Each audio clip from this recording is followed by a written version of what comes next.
نحمده ونستعينه ونستغفره ونؤمن به ونتوكل عليه ونعوذ بالله من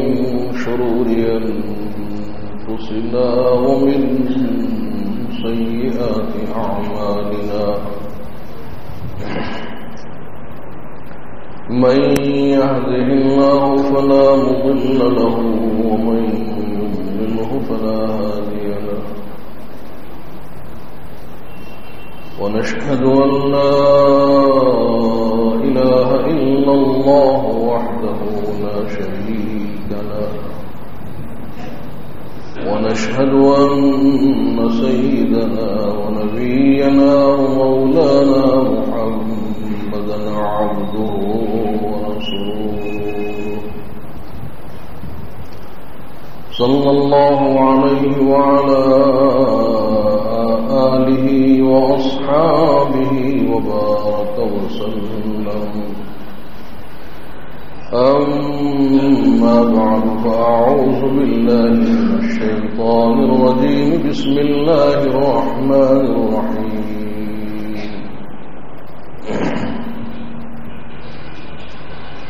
وهل أتاك نبأ الخصم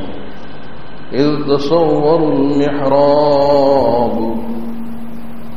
إذ دخلوا على داود ففزع منهم قالوا لا تخف خصمان بغى بعضنا على بعض فاحكم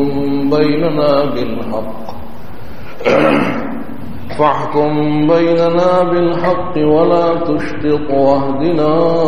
إلى سواء الصراط إن هذا أخي له 99 نعجة ولي نعجة واحدة فقال اكفلنيها وعزني في الخطاب.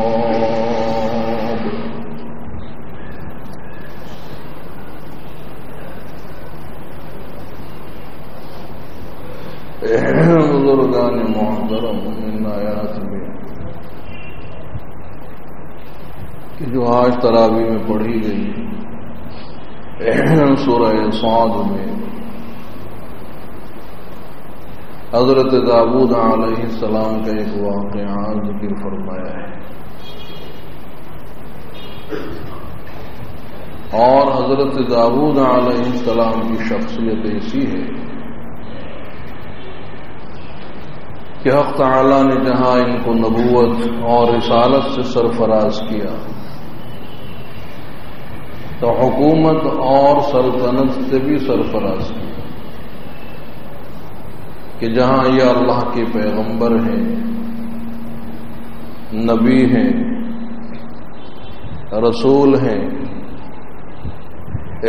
صاحب کتاب ہیں، تو صاحب حکومت بھی ہیں اور بادشاہ وقت بھی ہیں۔ دونوں باتیں اللہ نے ان کی شخصیت میں جمع فرمائی کہ یہ اللہ کے رسول بھی ہیں اور بادشاہ بھی ہیں۔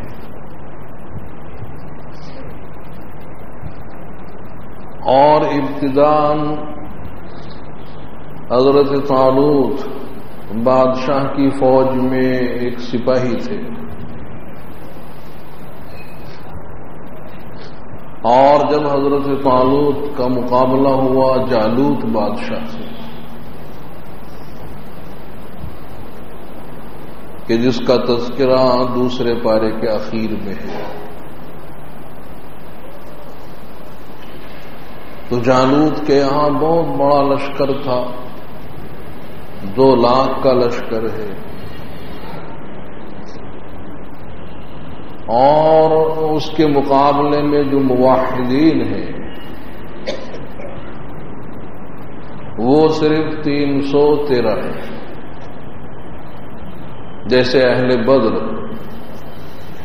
313، اور انہی میں حضرت داؤد علیہ السلام بھی ہیں، ایک مجاہد کی حیثیت سے ہے۔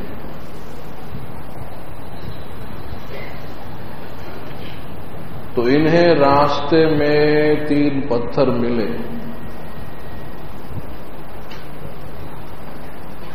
تو ان پتھروں نے کلام کیا کہ اے داؤد تم ہمیں اٹھا لو اور ہم تمہارے کام لگیں گے. تو حضرت داؤد علیہ السلام نے وہ پتھر اٹھا لیے اور جب مقابلہ آرائی ہوئی اور صف بندی ہوئی اور جالوت جو کافروں کا بادشاہ ہے تو وہ مکمل زرہ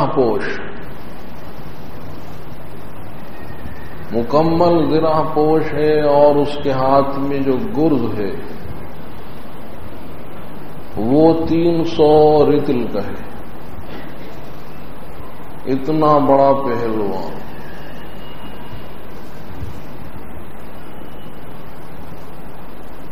تو حضرت طالوت نے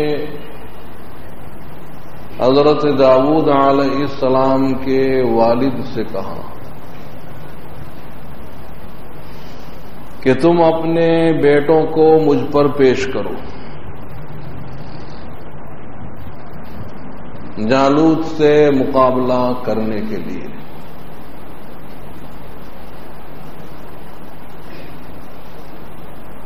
تو ان کے 7 لڑکے تھے.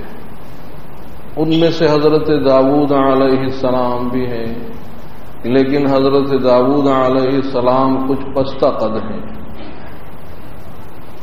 اور کچھ کمزور ہیں, کچھ دبلے پتلے ہیں. تو اس لیے والد نے ان کو پیش نہیں کیا. اپنے اور 6 بیٹوں کو پیش کیا جو بہت تندرست توانا تھے, ڈیل ڈول والے تھے,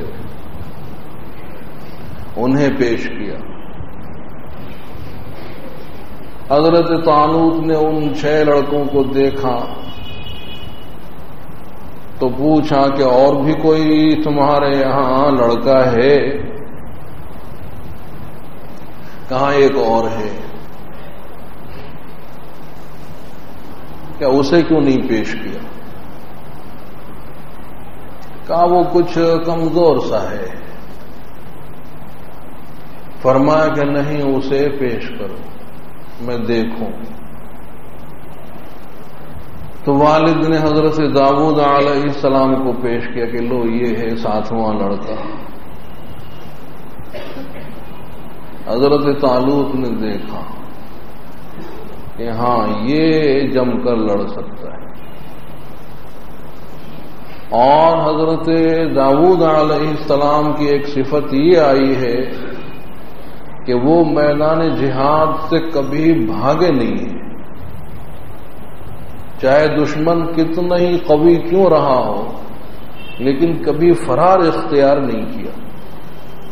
اتنے بہادر تھے.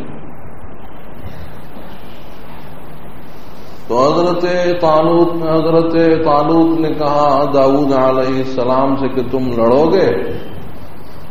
جالوت سے لڑو گے؟ کہ ہاں لڑوں گا. اور تیار ہو گئے اور اپنی گوپھن, حالانکہ ہتھیار کچھ نہیں صرف گوپھن تھی جن سے پتھر پھینکتے ہیں, گوپھن لے لی اور جالوت کے مقابلے میں جا پہنچے.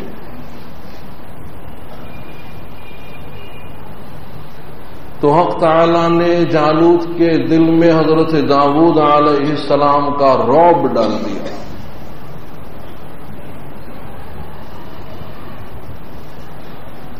لیکن جالوت نے بات بنائی کہ اے لڑکے مجھے تجھ پر رحم آتا ہے اور میں تجھ سے لڑنا نہیں چاہتا ہوں, اور تیرے پاس ہتھیار بھی کہاں ہیں؟ گوپھن لایا ہے کہ جس سے کتوں کو بھگایا جاتا ہے، تو کتوں کو بھگانے والی گوپن لے کر آیا ہے تو مجھے تجھ پر رحم آتا ہے۔ حضرت داؤد علیہ السلام نے فرمایا کہ میں تجھ سے لڑنا چاہتا ہوں، حالانکہ مکمل زرہ پوش۔ تو حضرت داؤد علیہ السلام نے وہ 3 پتھر جو راستے میں مل گئے تھے، تو وہ تینوں پتھر گوفن میں رکھے ہیں اور جو گھما کر مارا ہے، اور وہ تینوں پتھر اس کے سر پر لگے،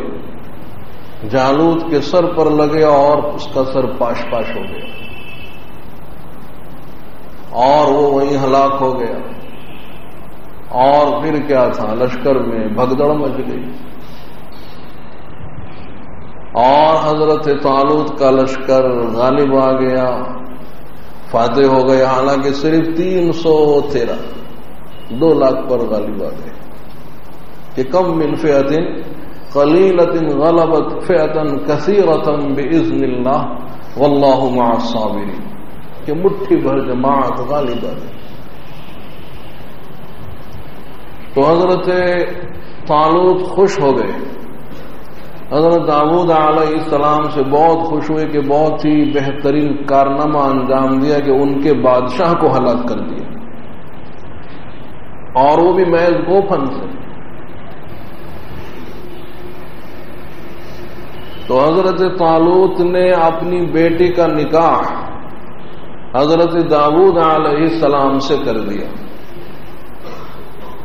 داماد ہو گئے،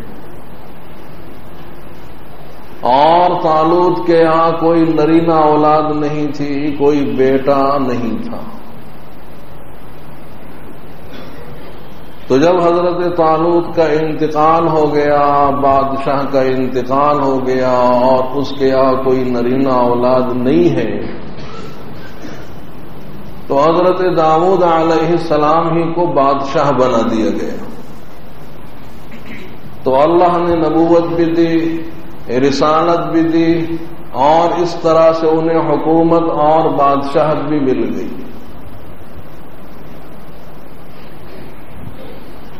اور حق تعالی نے ان پر زبور نازل کی ہے۔ تو جو 4 آسمانی کتابیں ہیں ان میں سے زبور حضرت داؤد علیہ السلام پر نازل ہوئی،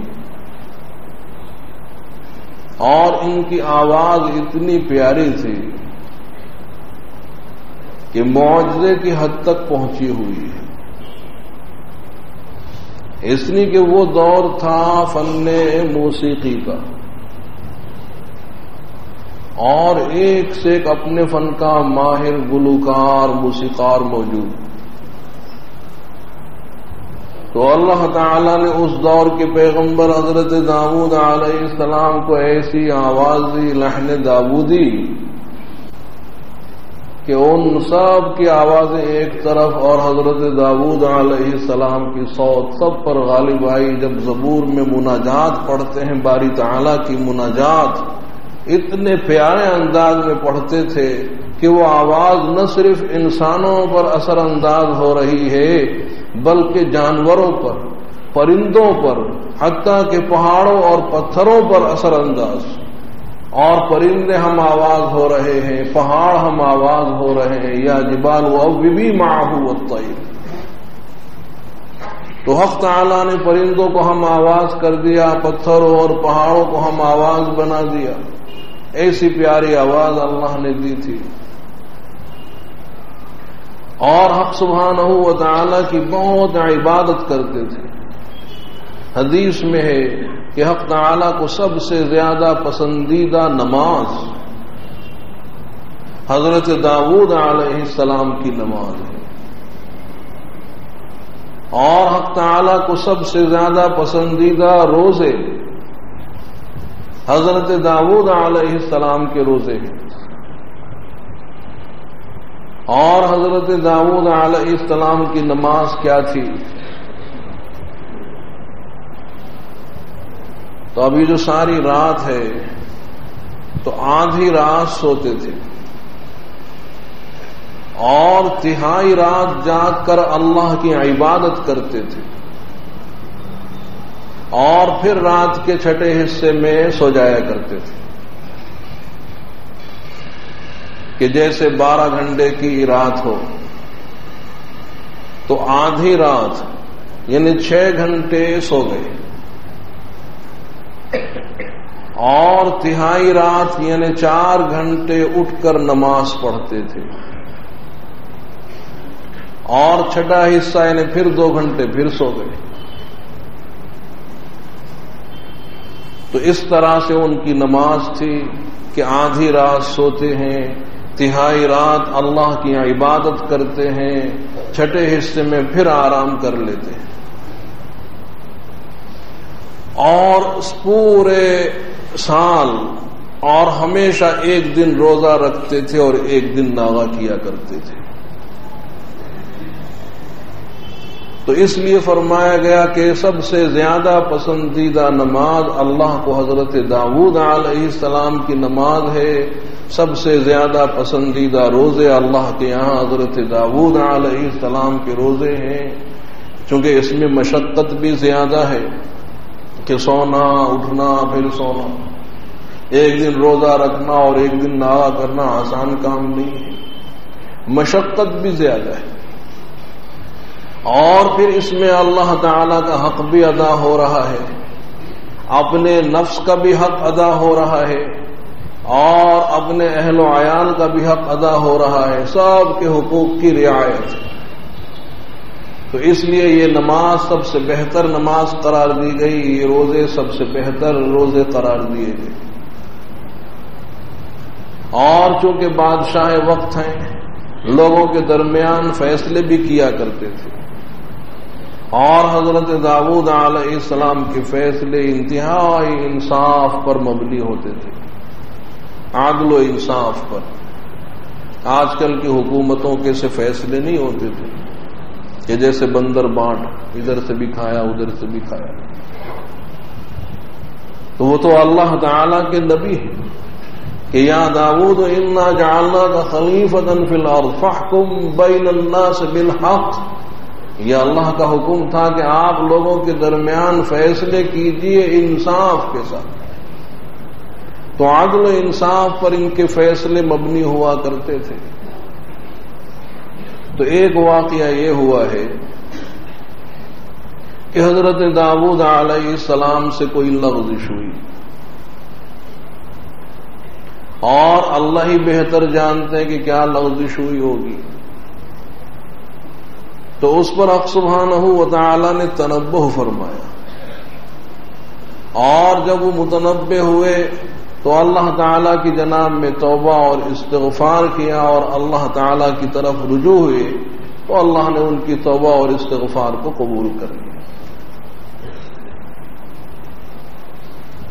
تو حق سبحانہ و تعالی نے ایک واقعہ ذکر کیا ہے کہ وَهَلْ أَتَاكَ نَبَأُ الْخَصْمِ، اور آیا آپ کو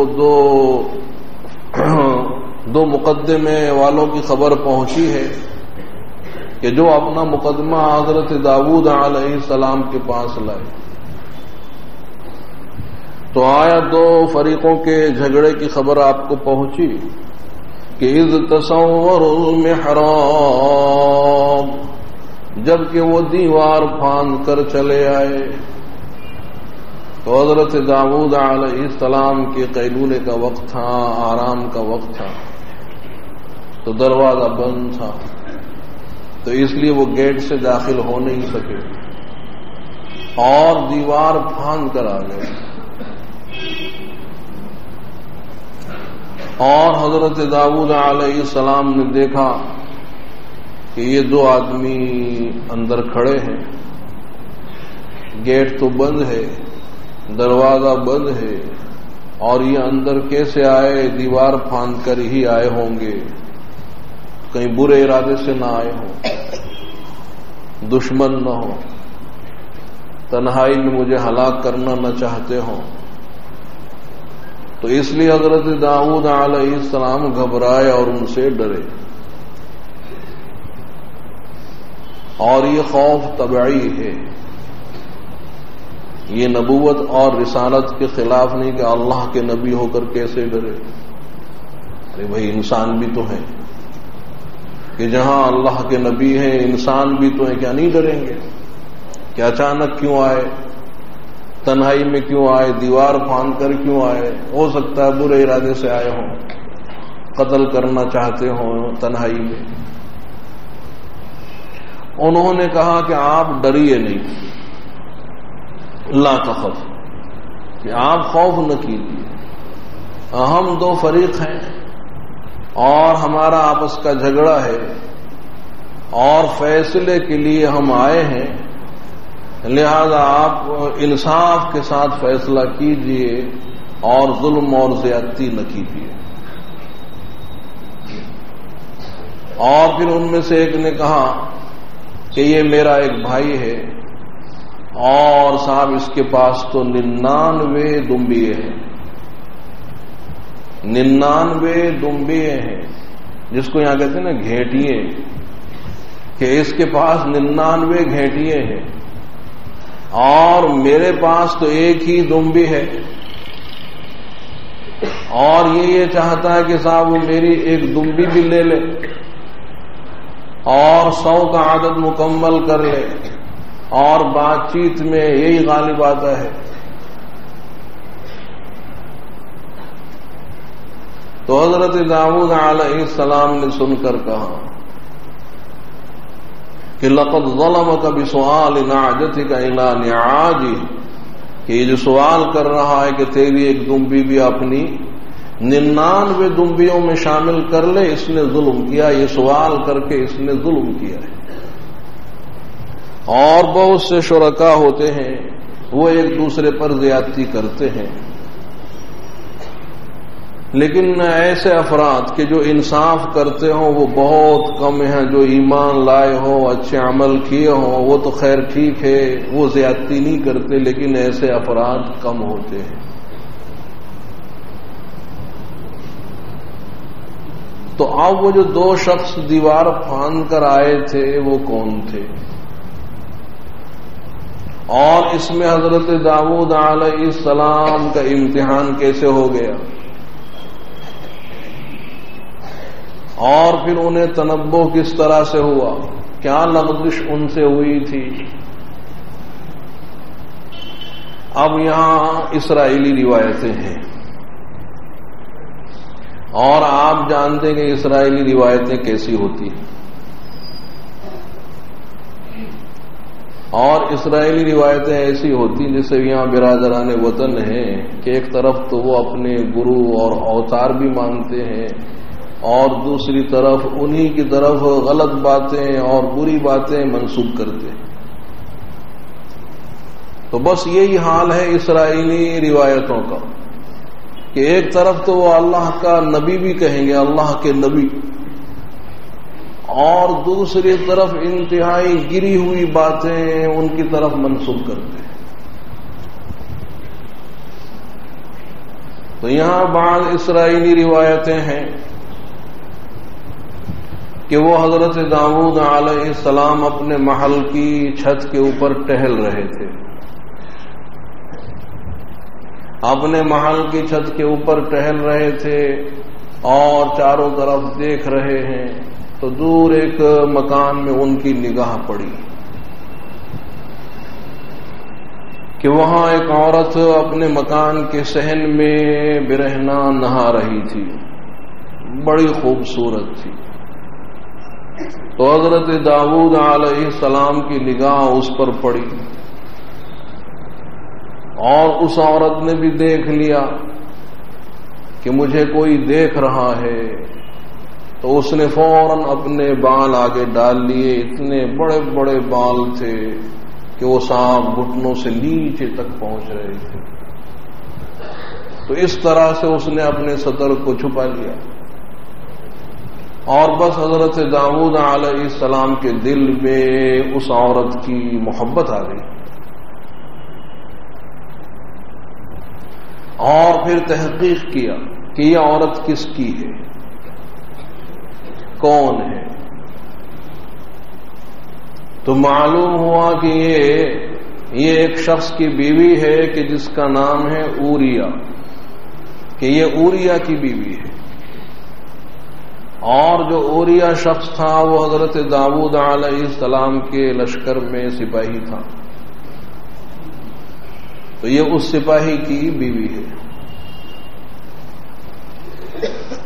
تو پھر حضرت داؤد علیہ السلام نے اس اوریا فوجی کو نہایت ہی خطرناک ترین مشن پر بھیج دیا، ایک دستے کا کمانڈر بنا کر بہت ہی خطرناک فوجی مہم پر اس کو روانہ کر دیا کہ بچنے کے امکانات بہت کم تھے، چنانچہ وہ وہاں لڑتے ہوئے مارا گیا، وہ وہاں شہید ہو گیا۔ تو اس طرح سے یہ اوریا کی بیوی بیوہ ہو گئی۔ تو جب یہ عورت بیوہ ہو گئی تو پھر حضرت داؤد علیہ السلام نے اس سے نکاح کر لیا، حالانکہ پہلے سے ان کے نکاح میں 99 بیویاں تھیں، دمبیاں نہیں، حالانکہ پہلے سے نکاح میں 99 بیویاں تھیں، اور اس بیچارے اوریا کے پاس تو ایک ہی بیوی تھی، اور اس کو بھی مروا ڈالا، اور پھر اس کی بیوہ عورت سے خود نکاح کر لیا۔ یہ اسرائیلی روایت، تو اگر اس کو صحیح مان لو تو پھر حضرت داؤد علیہ السلام میں اور جہانگیر بادشاہ میں کیا فرق رہ جائے گا؟ کیا آخر جہانگیر نے بھی تو یہی کیا تھا کہ وہ شیر افغن کی بیوی تھی، اور صاحب وہ شیر افغن کو بہت ہی خطرناک مہم پر روانہ کر دیا، اور وہ شیر افغن وہاں لڑتے ہوئے مارا گیا، اور اس کی جو بیوی تھی نور جہاں وہ بیوہ ہو گئی، اور پھر صاحب اس شیر افغن کی جو بیوہ تھی نور جہاں اس سے نکاح کر لیا۔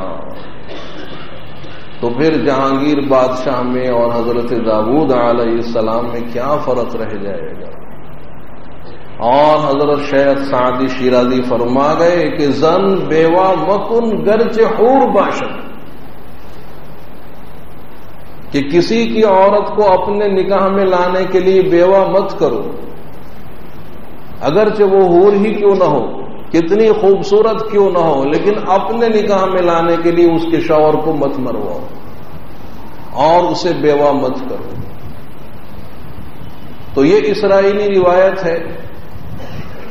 کہ بائبل کے اندر ایک کتاب ہے شموئیل، اس میں یہ روایت ملتی ہے۔ تو اب بائبل کی جو کتاب شموئیل وہ خود غیر معتبر، اور یہ روایت بالکل خرافات میں سے ہے، اور پھر صاحب یہ کہا کہ وہ اللہ تعالیٰ نے 2 فرشتے بھیجے، اور وہ صاحب دیوار پھاند کر 2 فرشتے آئے، اور انہوں نے یہ فرضی قصہ نقل کیا کہ صاحب یہ میرا بھائی ہے اور اس کے پاس 99 دمبیے ہیں، اور میرے پاس تو ایک ہی دمبی ہے، اور یہ میری ایک دمبی بھی چھیننا چاہتا ہے اور اپنی 99 دمبیوں میں شامل کرنا چاہتا ہے۔ تو حضرت داؤد علیہ السلام نے فرمایا کہ یہ تجھ پر ظلم کر رہا ہے، کہ تیری ایک دمبی کو اپنی دمبیوں میں شامل کر کے یہ تجھ پر ظلم کر رہا ہے۔ تو صاحب وہ دونوں چونکہ فرشتے تھے، آپس میں ایک دوسرے کی طرف دیکھا اور مسکرائے، اور صاحب یہ کہتے ہوئے کہ دیکھیے داؤد علیہ السلام نے خود اپنے خلاف فیصلہ کیا اور آسمان کی طرف اڑ گئے۔ تو حضرت داؤد علیہ السلام کو تنبہ ہوا کہ واقعتاً میرے نکاح میں پہلے سے 99 بیویاں ہیں، اور یہ میں نے غلط کیا کہ اوریا کو مروا کر اس کی بیوہ عورت سے نکاح کر یہ فٹ کر دیا۔ تو یہ بالکل خرافات میں سے ہے، اس لیے کہ انبیاء علیہ السلام کی نگاہ خائن نہیں ہوتی، انبیاء علیہ السلام کی نگاہ پاک ہوتی ہے۔ کسی اجنبی عورت کی طرف خصوصاً جب کہ وہ اپنے کپڑے اتارے ہوئے برہنہ ہو، نہا رہی ہو، اس کی طرف دیکھنا حرام ہے۔ اور انبیاء علیہ السلام کبائر سے تو کیا بلکہ صغائر سے معصوم،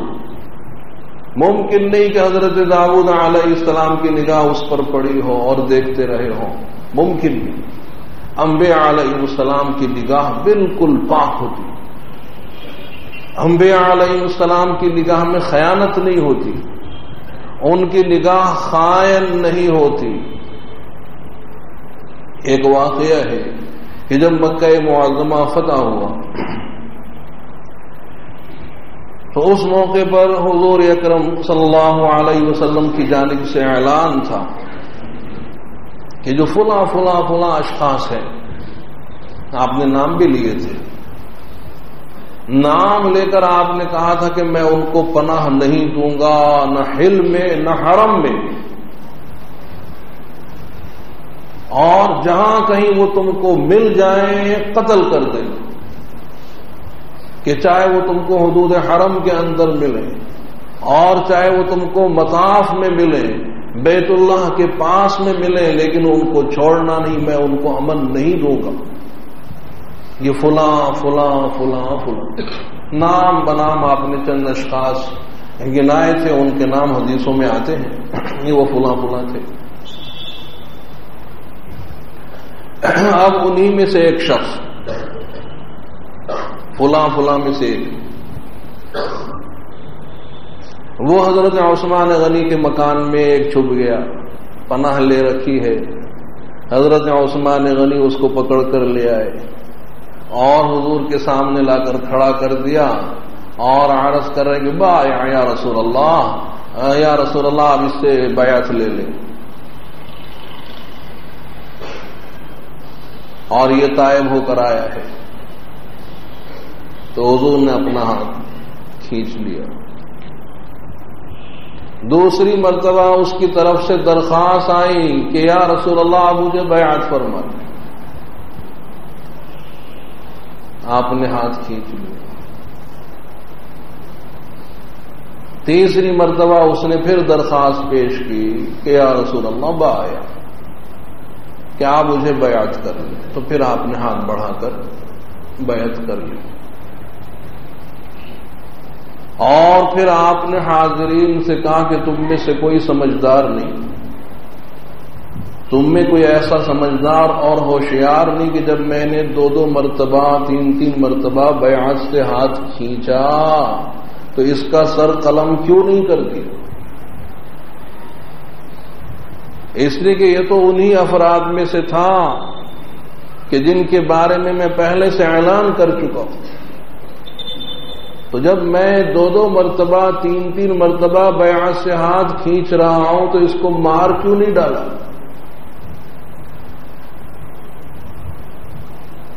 تو صحابہ نے عرض کیا کہ یا رسول اللہ آپ کے قلب میں کیا ہے، آپ کے دل میں کیا، ہمیں کیا پتا کہ آپ مار ڈالنا چاہتے ہیں نہیں چاہتے ہیں، آپ کے دل میں کیا ہے ہمیں کیا خبر؟ اور اگر آپ کا ارادہ مروا ڈالنے کا تھا تو آپ ذرا آنکھ سے اشارہ کر دیتے، تو آپ ذرا آنکھ سے اشارہ کر دیتے، ہم اس کی گردن اڑا دیتے تلوار سے۔ تو اس موقع پر آپ نے ارشاد فرمایا کسی نبی کی آنکھ خیانت کرنے والی نہیں ہوتی۔ تو جب کسی نبی کی آنکھ خیانت کرنے والی نہیں ہوتی تو حضرت داؤد علیہ السلام کی آنکھ نے یہ خیانت کیسے کی ہوگی؟ ممکن نہیں ہے۔ تو یہ بالکل اسرائیلی خرافات میں سے ہے، اور حق سبحانہ و تعالی اتنا ہی فرما رہے کہ حضرت داؤد علیہ السلام سے کوئی لغزش ہوئی، حق تعالی نے اس پر تنبہ فرمایا، وہ متنبہ ہوئے اور انہوں نے توبہ اور استغفار کیا اور اللہ تعالی کی طرف رجوع ہو گئے، اللہ نے ان کی توبہ قبول کر لی۔ باقی اللہ تعالی نے اس میٹر کو کھولا ہی نہیں ہے کہ وہ کیا ہے۔ تو اب جو محتاط قسم کے مفسرین انہوں نے کہا کہ ابہموا ما ابہمہ اللہ، ارے بھائی جس کو اللہ نے مبہم رکھا ہے اس کو تم بھی مبہم رکھو، کھولو مت، ہوئی کوئی لغزش۔ لیکن بعض مفسرین نے تحقیق کی کہ اگر وہ تو اسرائیلی روایت تو بالکل محمد کے ساتھ فرشتے تھے، اگر فرشتے تو دیوار پھاند کر آنے کی کیا ضرورت تھی؟ وہ تو اوپر سے سیدھے اڑ کے نیچے آ سکتے تھے، فرشتوں کو ضرورت نہیں کہ وہ دیوار کود کر آئے۔ تو بعض مفسرین نے تحقیق کی کہ اس میں حضرت داؤد علیہ السلام کی آزمائش یہ کہ وہ تو آرام کا وقت تھا، قیلولے کا وقت ہے، آرام کا وقت ہے، وہ کوئی فیصلے نمٹانے کا اور مقدمات کو فیصل کرنے کا وقت نہیں تھا۔ اور ایسے آرام کے وقت میں چلے آئے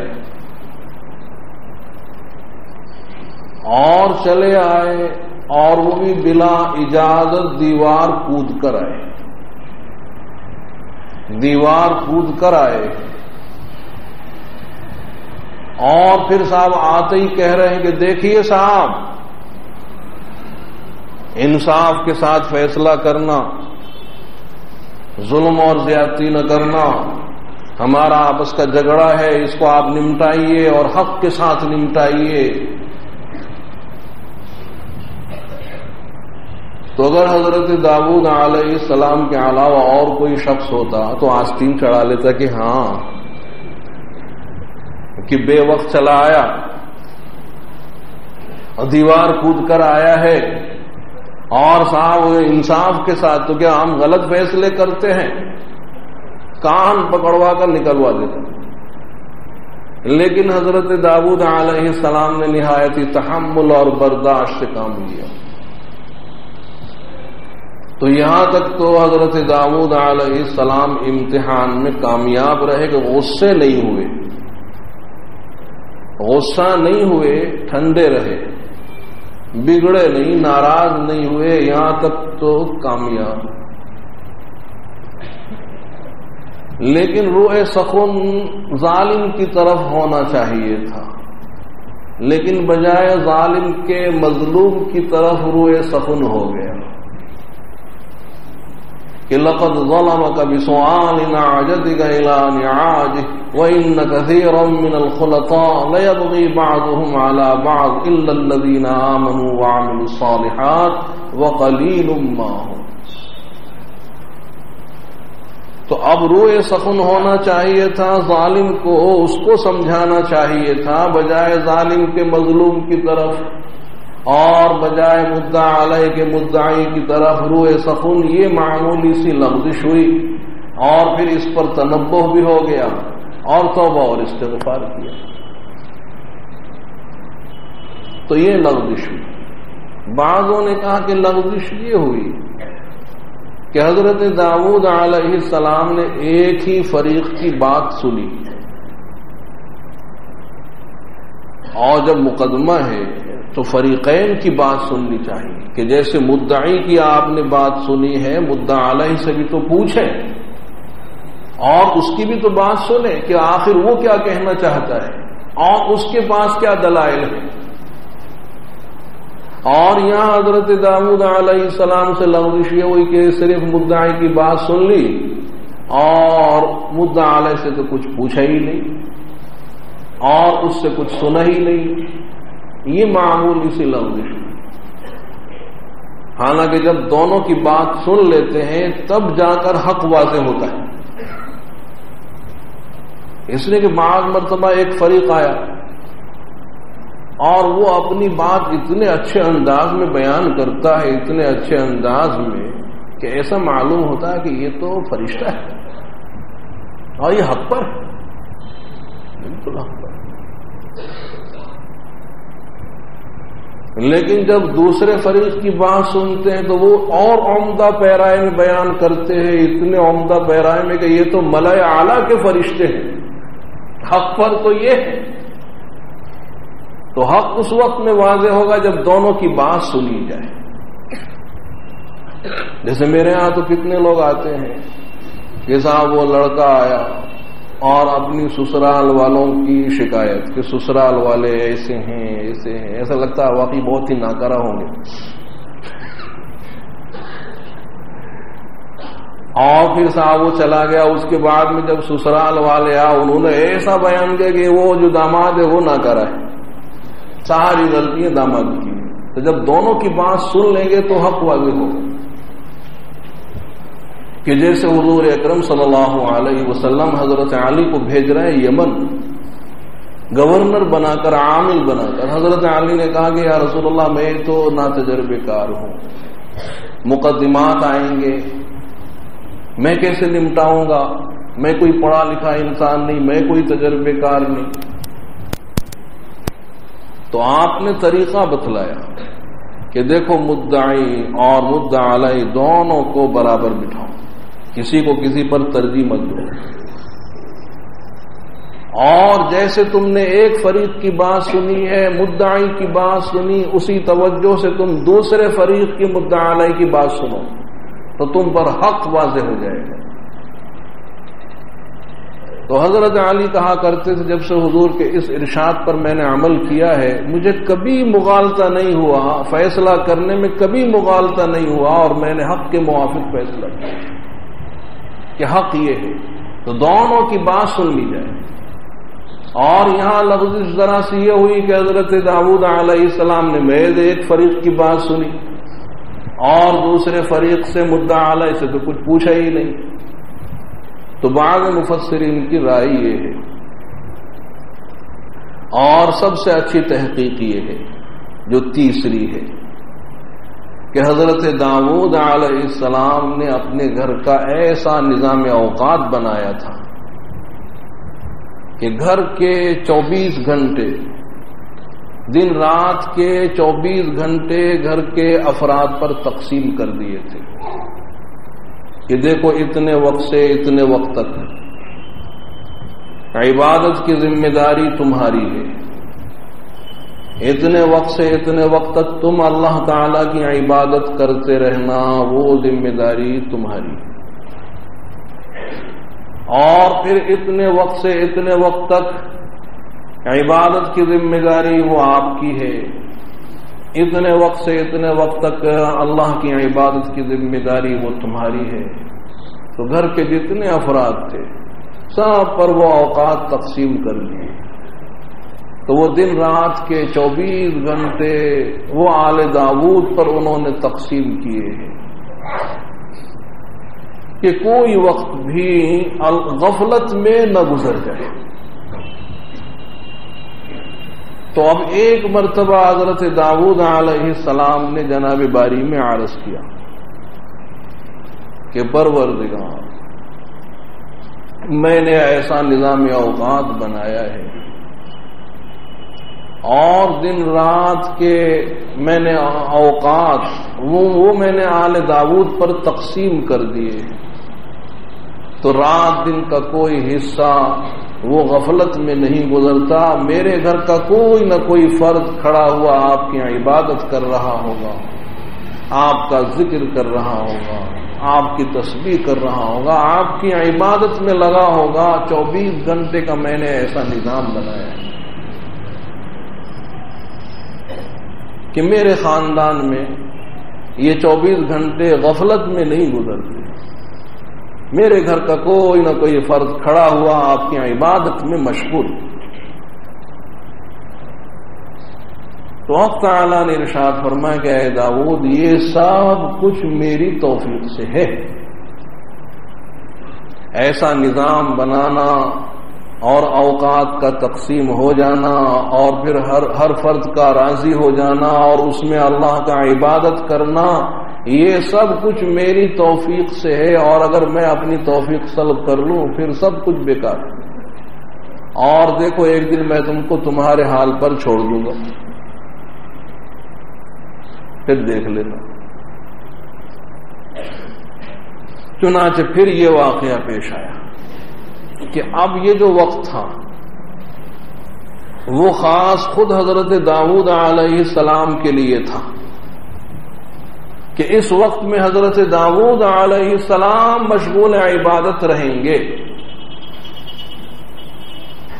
تو یہ حضرت داؤد علیہ السلام کے لیے خاص تھا کہ یہ اللہ تعالی کی عبادت میں مشغول، ان کے لیے اتنا ٹائم خاص تھا. اور اللہ تعالی کی عبادت میں مشغول تھے کہ اچانک وہ دیوار پھاند کر چلے آئے اور اپنے مقدمے کی صورت رکھی کہ صاحب یہ ہمارا آپس کا جھگڑا ہے اور ایسا ایسا جھگڑا ہے اور یہ یوں کہتا ہے میں یوں کہتا ہوں. اور حضرت داؤد علیہ السلام ان کی باتیں سننے لگے اور ان کے مقدمے کو نمٹانے لگے. اس میں اتنا وقت گزر گیا کہ جو اللہ کی ڈیوٹی نہیں تھی اور ڈیوٹی حضرت داؤد علیہ السلام کی تھی اور انہی کی ڈیوٹی میں یہ واقعہ پیش آ گیا. تو پھر حضرت داؤد علیہ السلام کو تنبہ ہوا کہ واقعتاً یہ مجھ سے لغزش ہوئی کہ یہ سب کچھ ہمارا عبادت کرنا یہ اللہ کی توفیق سے ہے کہ یہ جو کچھ بھی ہم روزے رکھ رہے ہیں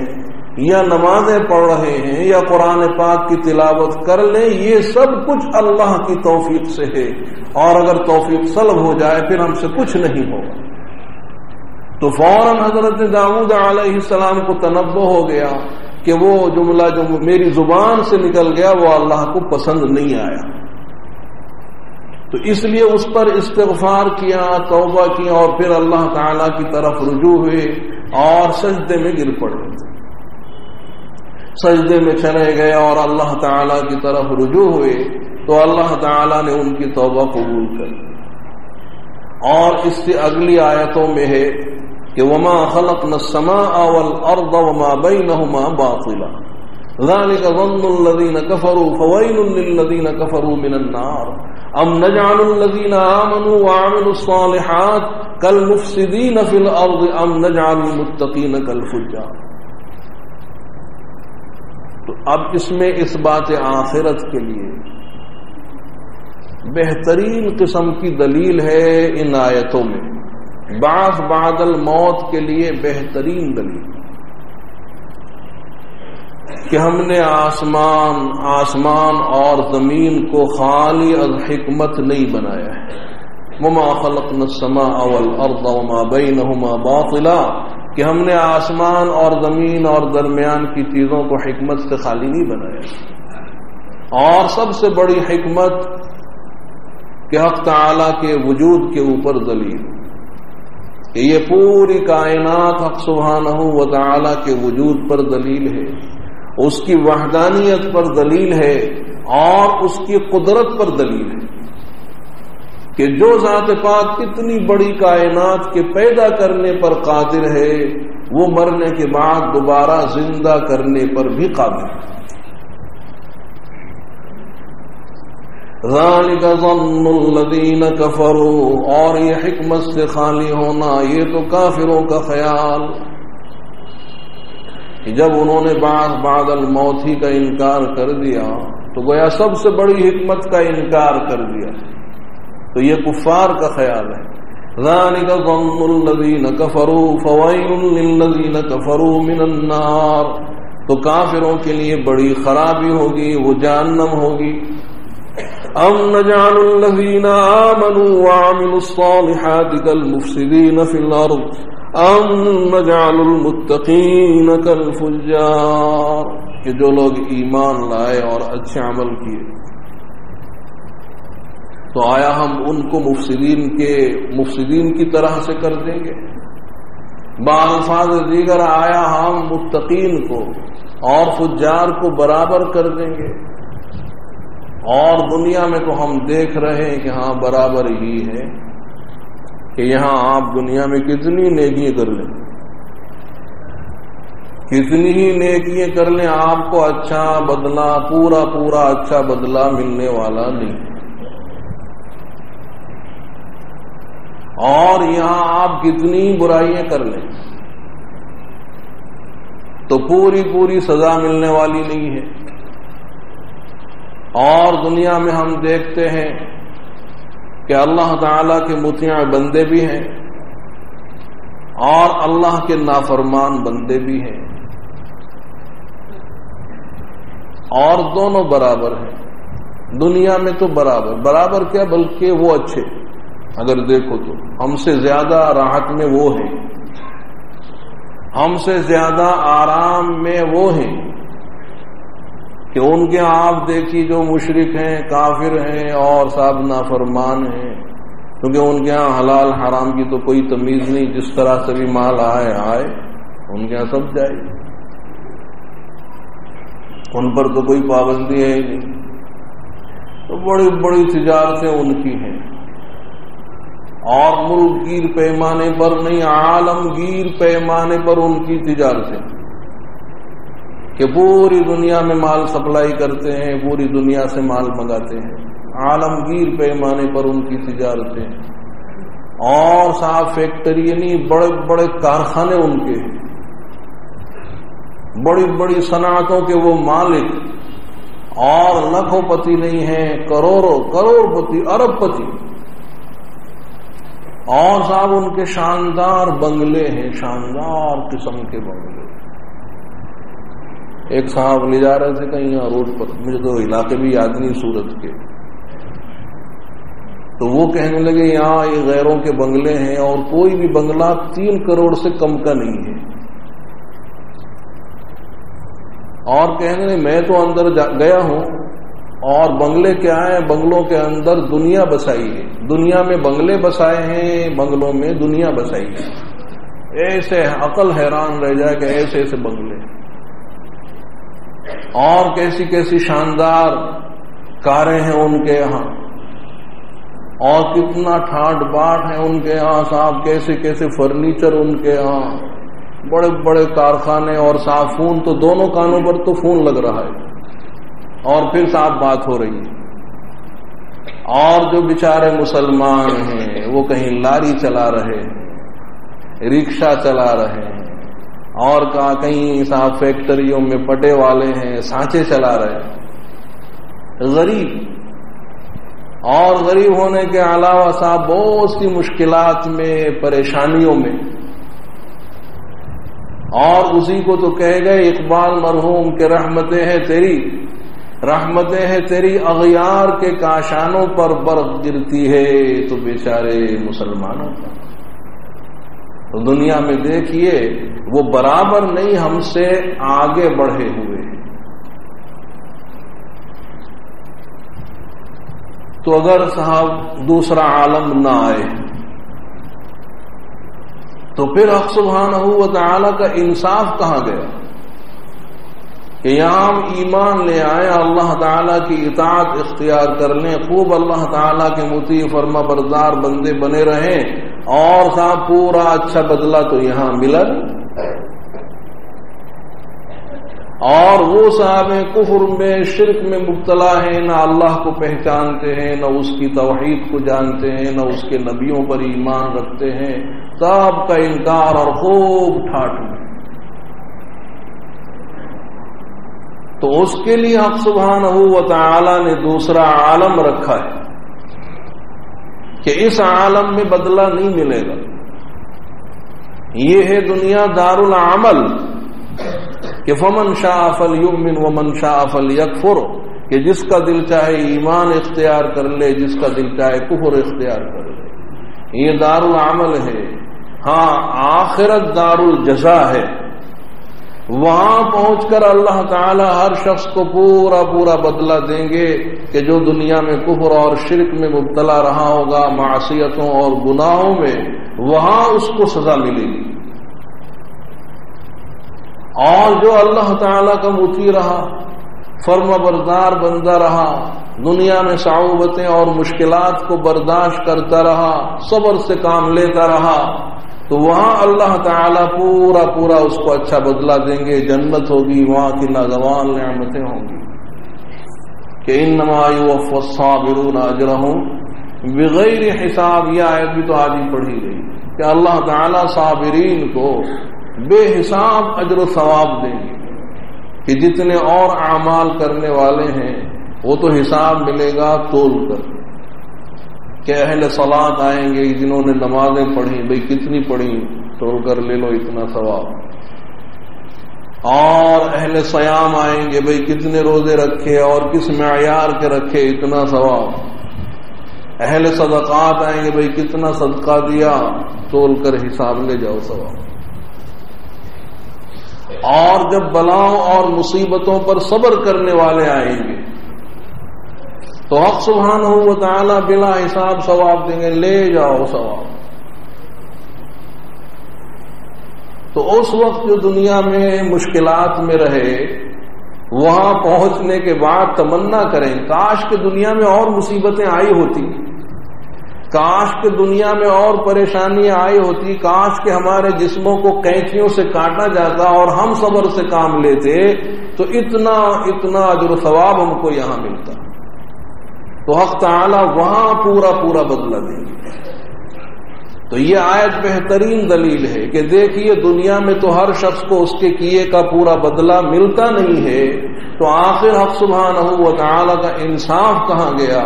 تو انصاف قائم ہونے کے لیے اللہ تعالیٰ نے دوسرے عالم کو پیدا کیا ہے کہ جس کا نام عالم آخرت ہے، وہاں حق سبحانہ و تعالی ہر شخص کو اس کے کیے کا پورا بدلہ چکائیں گے۔ تو یہ قیامت کی ایک بہترین دلیل۔ اور اسی طرح سے آپ دیکھیے کہ جو دنیا میں حکومتیں ہوتی ہیں تو دنیا میں حکومتیں وہ پورا انتظام کرتی ہیں اپنے شہریوں کے لیے کہ کہیں وہ انہوں نے اپنے اہل شہر کے لیے پارک بنائے، باغیچے بنائے، تاکہ ان کے شہر میں جو رعیت ہے وہ باغوں میں پارکوں میں گھومے۔ تو وہ باغ ہیں، پارک ہیں، اور اسی طرح سے جیل خانے بھی ہوتے ہیں کہ جو صاحب حکومت کے قانون کی خلاف ورزی کرنے والے ان کے لیے جیل خانے ہیں۔ تو آخر یہ اتنی بڑی کائنات ہے اور اس میں حق سبحانہ و تعالیٰ کی حکومت ہے، اور صاحب دنیا میں تو پورا بدلہ مل نہیں رہا ہے۔ تو حق سبحانہ و تعالیٰ نے جو اہل ایمان ہیں، جو اللہ تعالیٰ کے مطیع فرما بردار ہیں، ان کے لیے تو اللہ نے جنت بنائی ہے۔ جیسے دنیا میں حکومتیں پارک بناتی ہے، باغیچے بناتی ہیں، تو وہ جنت بنائی ہے۔ اور جو دنیا میں نافرمان رہے، معصیتوں میں اور گناہوں میں، ان کے لیے اللہ نے جہنم جیل خانے کی طرح سے بنائی ہے کہ ان کے لیے جہنم ہے۔ اور اگر جنت اور جہنم نہ ہو تو ایسے سمجھو جیسے حکومت تو ہو اور پارک نہ ہو، جیل خانہ نہ ہو، تو وہ حکومت ہی کیا ہے۔ اور اسی طرح سے جو کفار انکار کرتے ہیں بعث بعد الموت کا، ان کی سب سے بڑی دلیل یہ ہوتی ہے کہ جب انسان مر گیا اور دفن ہو گیا، صدیاں گزر گئی، تو وہ تو خاک میں مل کر خاک ہو گیا، مٹی ہو گیا، اور وہ اجزاء بھی منتشر ہو گئے، نہ معلوم بہ کر کہاں سے کہاں چلے گئے۔ اور پھر ان سب اجزاء کو پہچاننا، جمع کرنا محال ہے، محال ہے۔ ہیہات ہیہات لما توعدون ان ہی الا حیاتنا الدنیا نموت ونحیا وما نحن بمبعوثین۔ اور صاحب مکہ معظمہ کا ایک مشرک کسی پرانی قبر سے کسی بوسیدہ ہڈی کو لے آیا، بالکل گلی ہوئی سڑی ہوئی ہڈی، اور حضور کے سامنے لا کر اس کو یوں ملا، ظاہر ہے اس کا بارڈر ہو گیا۔ اب وہ کہتا ہے کہ میں یحیی العظام وہی رمیم، یہ آیت بھی آج ہی پڑھی گئی کہ میں یحیی العظام وہی رمیم، کہ ایسی بوسیدہ ہڈی کو کون زندہ کر سکتا ہے؟ قل یحییھا الذی انشأھا اول مرہ، تو آپ فرمائیے کہ جس ذات پاک نے یہ ہڈی پہلی مرتبہ پیدا کی، کہ جس ذات پاک نے اس ہڈی کو عدم سے وجود بخشا، اس ذات پاک کے لیے دوبارہ زندہ کرنا کوئی مشکل کام نہیں ہے۔ کہ جس نے یہ 7 آسمان بنائے ہو، اتنی بڑی زمین بنائی ہو، اس کے لیے دوبارہ پیدا کرنا کون سا مشکل کام ہے؟ تو حق سبحانہ و تعالیٰ تو ایک ایک جز سے واقف ہے کہ مرنے کے بعد وہ اجزاء کہاں کہاں جائیں گے اللہ پہلے جانتے ہیں، اور وہ اجزاء بعد میں وہاں پہنچتے ہیں۔ تو کائنات کے ذرے ذرے پر اللہ تعالیٰ کا علم محیط ہے، اللہ تعالیٰ کے لیے کوئی مشکل کام نہیں ہے مجتمع کر دینا۔ جیسے ایک واقعہ ہے مسلم شریف میں کہ ایک شخص تھا بہت ہی گنہگار، اور مرنے کے وقت اسے احساس ہوا کہ میں بہت ہی بڑا مجرم ہوں، پاپی ہوں، اور کوئی گناہ ایسا نہیں جو میں نے نہ کیا ہو۔ تو اس نے اپنے گھر والوں کو بلایا اور وصیت کی کہ دیکھو میں بہت ہی بڑا گنہگار رہا ہوں، ہر ایک گناہ تو میں نے کیا ہے، تو اگر میں اللہ تعالی کے ہاتھ لگ گیا تو ایسی سزا دیں گے، ایسی سزا کہ مخلوق میں سے کسی کو بھی اللہ نے ویسی سزا نہیں دی ہوگی، لہذا میرے انتقال کے بعد میری لاش کو جلا ڈالنا، راکھ ہو جائے تو کچھ راکھ ہوا میں اڑا دینا، کچھ کو پانی میں بہا دینا، تاکہ میں اللہ تعالیٰ کے ہاتھ ہی نہ لگ سکوں، لگ گیا تو پھر بہت سخت سزا ملے گی، اور دیکھو یہ میری وصیت ہے، اس پر عمل کرو۔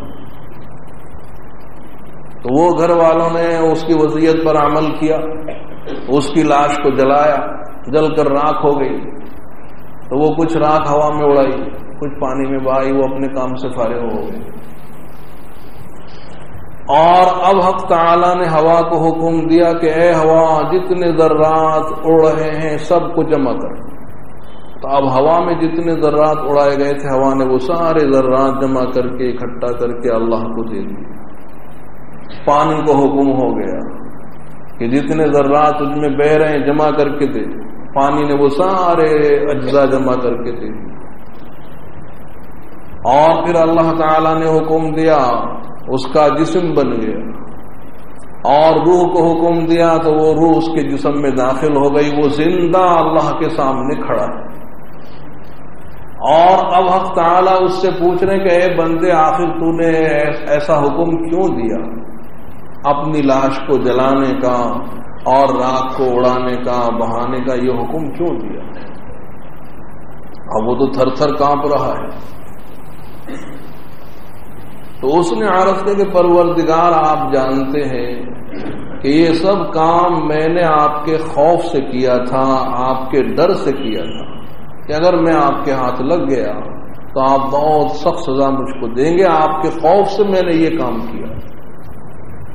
تو حق تعالیٰ فرمائیں گے اے بندے میں بھی جانتا ہوں کہ تو نے یہ کام میرے خوف سے ہی کیا ہے اور اسی لیے ہم تجھے بخش دیتے ہیں۔ تو دیکھیے اللہ تعالیٰ کے لیے اجزاء کو جمع کرنا کوئی مشکل کام نہیں ہے۔ تو اس لیے مرنے کے بعد دوبارہ زندہ ہونا یہ اسلام کا بنیادی عقیدہ ہے کہ ہم مرنے کے بعد پھر زندہ ہوں گے، اور اللہ تعالیٰ کے لیے کوئی مشکل کام نہیں ہے دوبارہ زندہ کرنا۔ تمام انبیاء علیہ السلام یہ دعوت دیتے چلے آئے ہیں۔ 3 بنیادی عقیدے ہیں۔ توحید،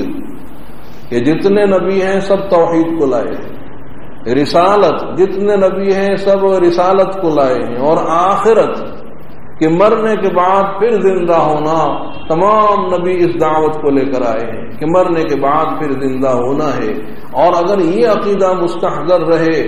کہ ہاں مرنے کے بعد پھر زندہ ہونا ہے اور اللہ تعالی کی عدالت میں کھڑا ہونا ہے اور ساری زندگی کے اعمال کا حساب دینا، اگر یہ عقیدہ مستحضر رہے تو ایسا بندہ کسی گناہ کے قریب نہیں جا سکتا اور کوئی طاعت اس سے چھوٹ نہیں سکتی۔ حق سبحانہ و تعالی اس عقیدے کا استحضار ہم سب کو نصیب فرمائے۔ اللهم ربنا آتنا في الدنيا حسنة وفي الآخرة حسنة وقنا عذاب النار۔ ربنا لا تزغ قلوبنا بعد إذ هديتنا وهب لنا من لدنك رحمة إنك أنت الوهاب۔ ربنا إنك جامع الناس ليوم لا ريب فيه إن الله لا يخلف الميعاد۔ اللهم أعنا على ذكرك وشكرك وحسن عبادتك رب اغفر وارحم وأنت خير الراحمين۔ ربنا فاغفر لنا ذنوبنا وكفر عنا سيئاتنا وتوفنا مع الأبرار، توفني مسلما وألحقني بالصالحين، واعف عنا واغفر لنا وارحمنا أنت مولانا فانصرنا على القوم الكافرين۔ ربنا لا تجعلنا فتنة للقوم الظالمين ونجنا برحمتك من القوم الكافرين۔ رب اغفر وارحم وأنت خير الراحمين ربنا هب لنا من أزواجنا وذرياتنا قرة أعين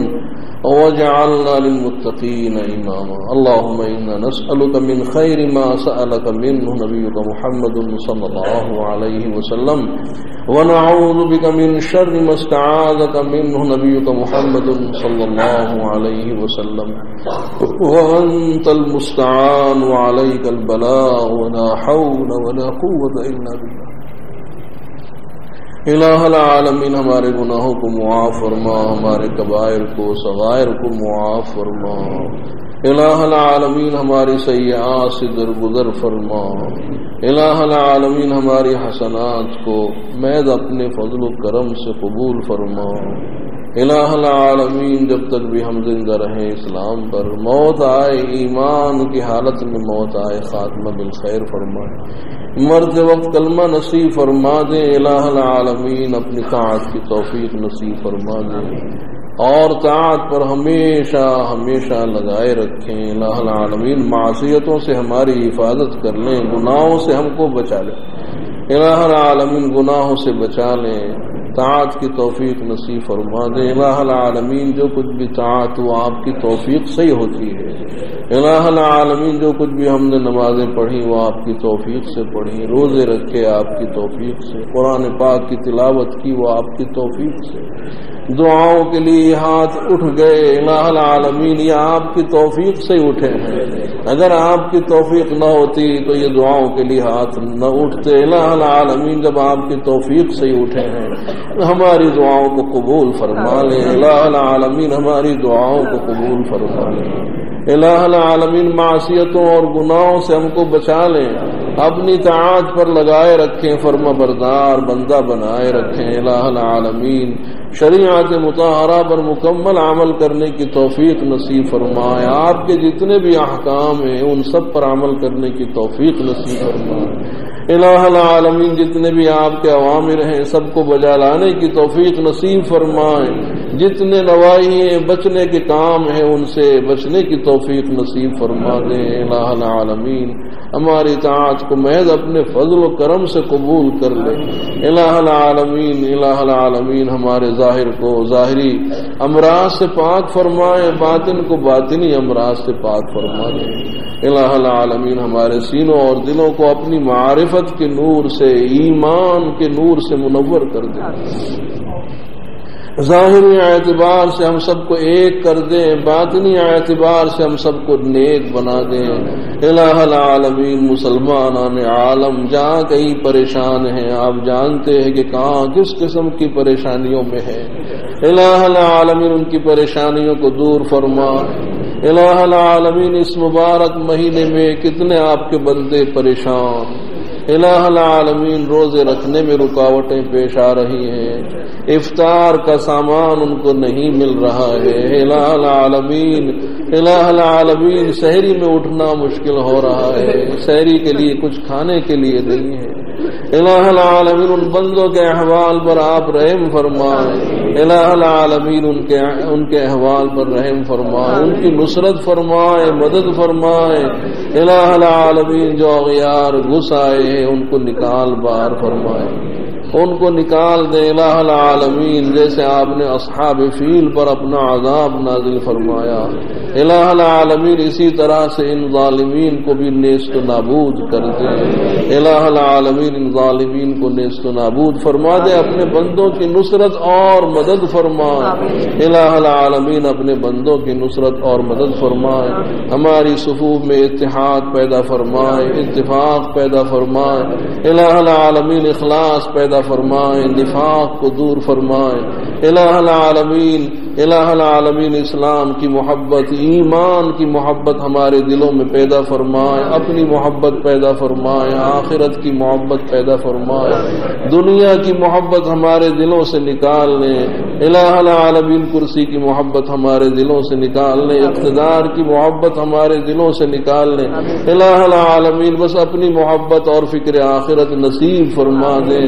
الہ العالمین اپنی طاعت کی توفیق نصیب فرما دیں، الہ العالمین مسلمانان عالم کی حفاظت فرمائے، ہر سمت اور ہر جہت سے حفاظت فرمائے، ہمارے ایمان کی حفاظت فرمائے، جان کی مال کی عزت اور آبرو کی حفاظت فرمائے، مردوں اور عورتوں کی حفاظت فرمائے، بوڑھوں اور بچوں کی حفاظت فرمائے، الہ العالمین مکانوں اور مکینوں کی حفاظت فرمائے، مسجدوں اور مصلیوں کی حفاظت فرمائے، ہمارے دینی اداروں کی حفاظت فرمائے، الہ العالمین ہمارے ایمان کو قوی سے قوی تر فرما دیں، عقائد کو درست فرما دیں، اور ہماری عبادات کو صحیح بنائے اور مکمل اور قبول فرمائے، ہمارے معاملات کو درست فرما دیں، ہمارے اخلاق کو بلند فرمائے، اخلاق کو سنوار دیں، الہ العالمین جو بیمار ہیں ان کو شفا نصیب فرمائے، جو مقروض ہیں ان کو قرضوں سے سبکدوش فرمائے، الہ العالمین جو بے روزگار ہیں ان کو برسر روزگار کر دے، الہ العالمین جن کی آمدنی کم اور خرچے زیادہ ہیں ان کی آمدنی میں برکت عنایت فرمائے، الہ العالمین جو بے اولاد ہیں اور تمنا رکھتے ہیں ان کو نیک صالح اولاد عنایت فرمائے، جن کی اولادیں جوان ہو گئی رشتوں کے لیے فکر مند، الہ العالمین ان کی فکروں کو دور فرمائے اور بہترین رشتے عنایت فرمائے، الہ العالمین عذاب برزخ سے نجات دے دیں، الہ العالمین ہماری قبروں کو روضۃ من ریاض الجنہ بنائے، الہ العالمین ہمارے مرحومین کی مغفرت فرمائے، محشر کی رسوائی سے بچا لیں، الہ العالمین محشر کی رسوائی سے بچا لیں، جہنم اور اس کے عذابوں سے نجات دے دیں، الہ العالمین ہم آپ کی پناہ میں آئے، جہنم سے اور اس کے عذابوں سے آپ کی پناہ میں آئے، الہ العالمین پناہ عنایت فرمائے، الہ العالمین جنت الفردوس وہاں کے عالیشان محلات، وہاں کی لازوال نعمتوں سے ہم سب کو مالا مال فرما دے، وصلی اللہ تعالی علی خیر خلقہ محمد وعلی آلہ وصحبہ اجمعین برحمتہ۔